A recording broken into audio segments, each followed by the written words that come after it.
Dear students. तो आज हम बात करने वाले हैं सब स्टेशंस की। सब स्टेशंस क्या होते हैं? सब स्टेशन जनरेटिंग स्टेशन और कंज्यूमर के बीच का एक लिंक है, राइट? जो जनरेटिंग स्टेशन से पावर वहां पर जनरेट होता है using the step of transformers. Power क्या है आपका, या वोल्टेज लेवल क्या है? हाई वोल्टेज में आपको स्टेप अप होता है या इंक्रीज किया जाता है। हाई वोल्टेज ही हमें क्यों चाहिए? हाई वोल्टेज में इंक्रीज करने का रीजन क्या? हमारे लॉसेस रिड्यूस होते हैं और सिस्टम की एफिशिएंसी हमारी इंप्रूव होती है। Using the transmission line power transmit होता है, देन ये आता है सब स्टेशन में। ठीक है, इसके बाद डिस्ट्रीब्यूशन स्टेशन से आपका पावर कंज्यूमर एंड को डिस्ट्रीब्यूट होता है, राइट? तो अब इस सब स्टेशन में, जो कि आपका जनरेटिंग स्टेशन और कंज्यूमर के बीच का एक पार्ट है, ये जो आपका सब स्टेशन है बहुत सारे चीजों से मिलके बना हुआ होता है, जैसे सर्किट ब्रेकर्स है, रिलेज है, राइट, ट्रांसफॉर्मर्स है, आपके स्विचिंग डिवाइसेस है। तो ये सब कुछ मिलके आपका एक सब स्टेशन बनाता है। अब ये सब स्टेशन करते क्या है, या फिर ये ऑपरेटर्स करते क्या है? ये सप्लाई की जो नेचर है या कैरेक्टरिस्टिक है उसको चेंज करता है। किस तरीके से चेंज करेगा? जैसे ये वोल्टेज लेवल को चेंज करता है, हाई टू लो या low to high, right? Power factor को चेंज करता है, फ्रीक्वेंसी को चेंज करता है। तो ये सब स्टेशन ये सारे काम परफॉर्म करते हैं। अब सबस्टेशन का जो परफॉर्मेंस है वो कंटिन्यूटी ऑफ सप्लाई पर बेस्ड होता है। मींस जो सप्लाई है आपका वो हमेशा कंटिन्यू होना चाहिए। अब देखा जाए तो जो सबस्टेशन है आपके दो तरीके से कैटेगराइज है। सर्विस के आधार पर, मींस सर्विस की क्या रिक्वायरमेंट है, और दूसरा इसका कंस्ट्रक्शन फीचर के आधार पर क्या है। अगर मैं सर्विस रिक्वायरमेंट के आधार पर बोलूं तो सर्विस रिक्वायरमेंट के आधार का मतलब है कि वोल्टेज लेवल को चेंज करना या पावर फैक्टर को इंप्रूव करना या एसी पावर को डीसी पावर में चेंज करना, ये आपके क्या है? सर्विस रिक्वायरमेंट्स है। अब इसके बेसिस पर जो पहला आपका सबस्टेशन है दैट इज ट्रांसफॉर्मर सबस्टेशन। आपको पता है कि ट्रांसफॉर्मर क्या करता है? ट्रांसफॉर्मर वोल्टेज लेवल को चेंज करता है, राइट? मींस स्टेप अप करेगा या फिर स्टेप डाउन करेगा, या हाई करेगा या लो करेगा, राइट? तो ये एक लेवल में पावर को रिसीव करता है और दूसरे लेवल में चेंज कर देता है। दूसरा क्या है? स्विचिंग सबस्टेशन है। अब जो स्विचिंग सबस्टेशन है वोल्टेज लेवल में कोई भी चेंजेस नहीं करता है।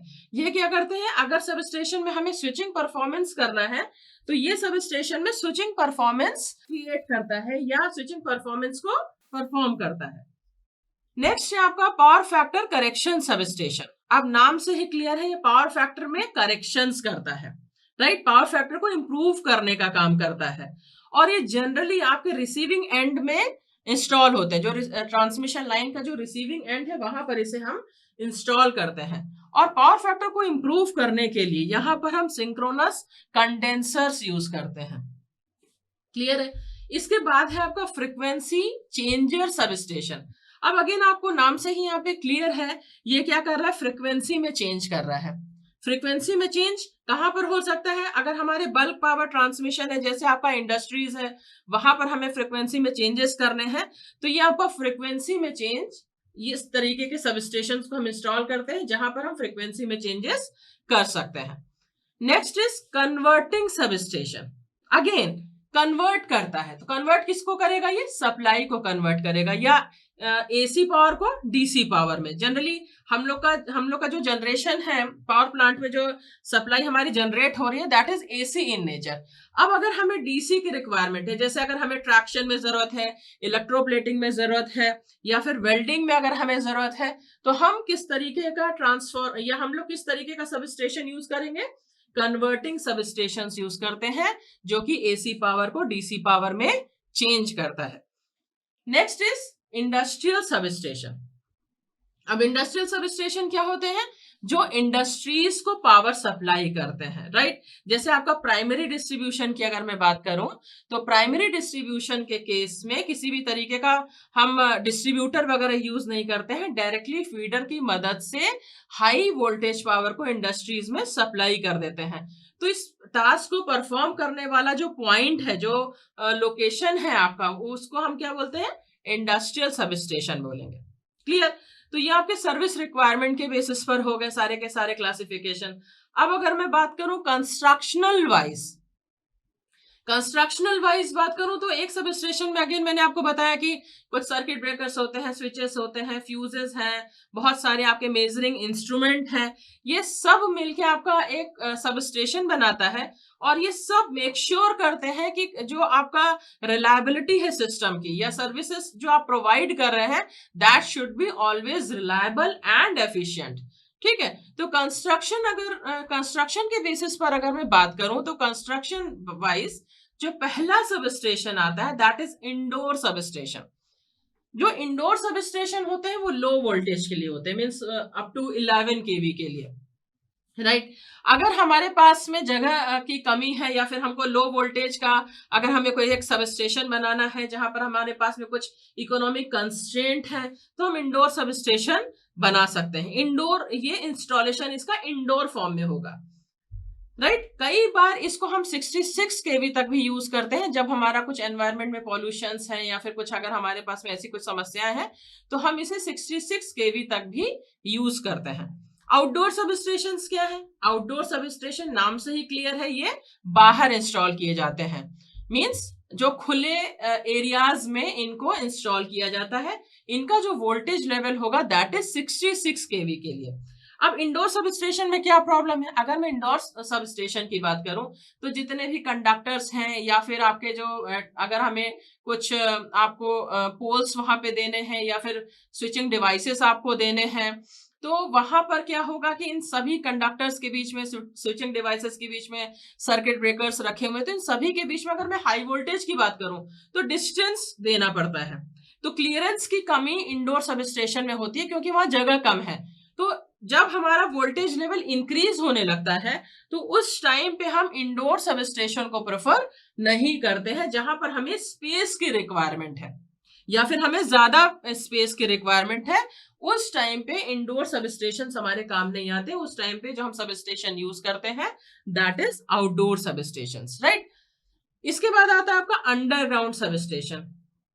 अंडरग्राउंड सब स्टेशन का क्या मतलब होता है? जमीन के नीचे। अब जमीन के नीचे बनाने की क्यों जरूरत पड़ रही है? जहां पर बहुत ज्यादा पॉपुलेशन है, डेंस एरियाज हैं, जगह नहीं मिल रही हमें, जमीन नहीं मिल रही हमें, या फिर जमीन की कीमत बहुत ज्यादा है और हमें एक सब स्टेशन बनाना है, तो उस कंडीशन में कई बार ये देखा जाता है कि जो सब स्टेशन है वो अंडरग्राउंड है, राइट। सो पर यहाँ पर इन अंडरग्राउंड केबल का जो मेंटेनेंस होता है वो काफी टफ हो जाता है। जैसा कि आप इस डायग्राम में देख सकते हैं कि जो अंडरग्राउंड सब स्टेशन है वो ग्राउंड लेवल के नीचे है, ठीक है।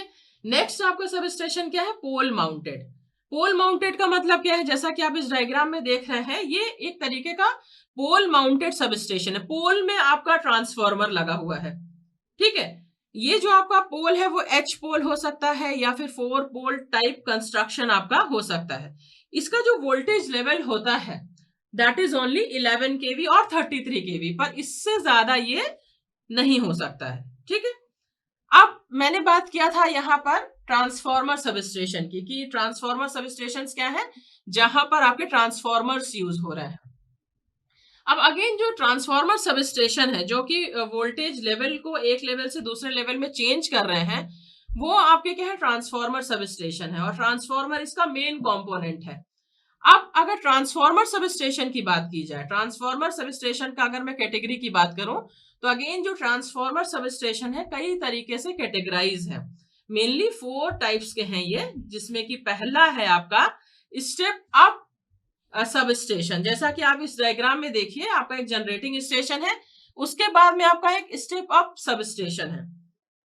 देन इसके बाद में आपका क्या है? प्राइमरी ग्रिड सब स्टेशन है। प्राइमरी ग्रिड का जो वोल्टेज लेवल है, अगर मैं जनरेटिंग की बात करूं तो that is 11 KV. Step up sub station की बात करूं तो ये 11 केवी को 220 में कन्वर्ट कर रहा है। देन प्राइमरी है। प्राइमरी सब स्टेशन कहां पर यूज होते हैं? जो डायरेक्टली इंडस्ट्रीज को पावर सप्लाई कर रहे हैं, तो ऑब्वियसली इनका जो वोल्टेज लेवल होगा वो ज्यादा ही होगा, तो 220 केवी को ये 66 केवी में कन्वर्ट कर देते हैं। लेकिन जो हमारे कुछ जो कमर्शियल एरियाज है, रेसिडेंशियल एरियाज है, जहां पर हमें कम वोल्टेज की जरूरत है, वहां पर हम सेकेंडरी सबस्टेशन का यूज करते हैं। आफ्टर दैट हमारे डिस्ट्रीब्यूशन सबस्टेशन आते हैं, जहां से हमें कंज्यूमर एंड को या फिर जो हमारे सर्विस मेन्स होते हैं उसके थ्रू होते हुए पावर हमें मिल जाती है। पर जो सेकेंडरी जो सबस्टेशन है वो क्या करता है, 66 को 11 केवी में चेंज कर देता है, और जो डिस्ट्रीब्यूशन सबस्टेशन है वो 11 केवी को 0.4 केवी या फिर हमारी जो रिक्वायरमेंट है उसके हिसाब से वो उन चीजों को चेंज कर देता है, वोल्टेज लेवल को चेंज कर देता है। अब अगर मैं स्टेप अप सबस्टेशन की बात करूं, तो स्टेप अप सबस्टेशन जो होते हैं उनका जो वोल्टेज लेवल होता है वो 11 केवी होता है, राइट। और जो आपका स्टेप अप जो सबस्टेशन है वो 11 केवी को 220 केवी में चेंज कर देता है, राइट। जनरली ये जो आपके सबस्टेशन है वो पावर हाउसेस के पास में इंस्टॉल्ड होते हैं और ये आउटडोर टाइप होंगे।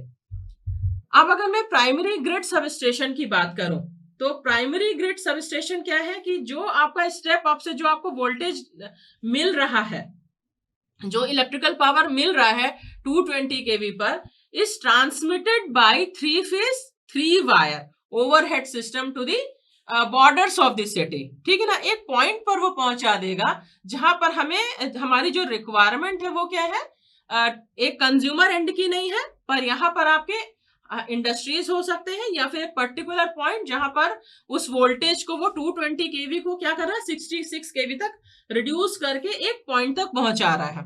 यहां से डायरेक्टली हम इंडस्ट्रीज को भी सप्लाई दे सकते हैं अगर उनकी नीड जितना जो हमने रिड्यूस किया है उतने वोल्टेज लेवल की है तो, राइट। अगेन ये जो आपके प्राइमरी ग्रिड सबस्टेशन है वो आउटडोर टाइप के होंगे। सेकेंडरी सबस्टेशन क्या करते हैं, अब ये सेकेंडरी सबस्टेशन का काम क्या है, 66 केवी को 11 केवी में चेंज कर देना, राइट। तो जो आपका सेकेंड जो आपको पावर मिल रहा है प्राइमरी ग्रिड से, उसको सेकेंडरी सबस्टेशंस क्या करते हैं, 3 फेज 3 वायर सिस्टम्स के थ्रू बहुत सारे सेकेंडरी सबस्टेशन में पहुंचाया जाता है, और इनका काम क्या होता है, इस वोल्टेज लेवल को 11 केवी तक चेंज करना। अब लास्ट आता है आपका डिस्ट्रीब्यूशन सबस्टेशन, जहां से आपका जो पावर है डिस्ट्रीब्यूट होता है। तो ये जो आपके डिस्ट्रीब्यूशन सबस्टेशंस हैं वो 11 केवी को 400 वोल्ट या फिर आपकी रिक्वायरमेंट के हिसाब से 230 वोल्ट में सिंगल फेज में चेंज करके कंज्यूमर एंड तक पहुंचाता है।